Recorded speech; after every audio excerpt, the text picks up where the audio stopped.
Alors, le ministre de la Santé, dans son discours d'ouverture du Congrès de la médecine générale, a d'abord parlé de l'exercice coordonné, notamment des médecins généralistes. Les médecins généralistes, évidemment, avec d'autres professions de santé, les infirmières, et les pharmaciens en particulier, les kinés également. Cet exercice coordonné, c'est important pour MG France, chose dont on fait la promotion depuis de nombreuses années. C'est probablement le mode d'exercice préférentiel des médecins à l'avenir.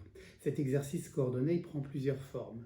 Ces formes sont successivement les équipes de soins primaires, dont on sait qu'elles existent dans la loi mais dont elles ne sont pas valorisées. La deuxième forme qui est importante pour nous, c'est les CPTS, dont on sait bien à quel point elles ont pu être importantes au moment de la crise sanitaire que nous venons de vivre, à quel point également elles ont pu permettre aux médecins de s'organiser sur les territoires et de répondre aux besoins de santé de la population. Et la troisième chose qui est importante pour nous, c'est de répondre aux demandes de soins non programmés, et c'est donc la valorisation, la mise en place de ce service d'accès aux soins dont on parle depuis maintenant plusieurs mois, notamment à la suite du rapport Carly-Meynier, dont on attend qu'il se mette en place.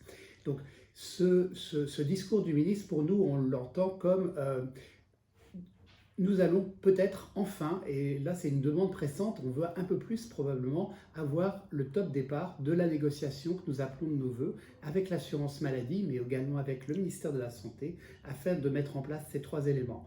Nous voulons une négociation sur les équipes de soins primaires dès la rentrée prochaine. Nous voulons une négociation avec l'assurance maladie et avec le ministère afin de mettre en place un véritable service d'accès aux soins et de le financer. Et nous voulons enfin donner un coup d'accélérateur aux CPTS dont on a bien vu à quel point elles avaient été utiles et reconnues par la population dans le cadre de la crise sanitaire. Donc pour tout ça, il nous faut des moyens, on veut pouvoir négocier et on veut que dans cette négociation, il y ait suffisamment d'argent pour qu'on puisse véritablement mettre en place ces trois éléments très importants pour la santé des Français.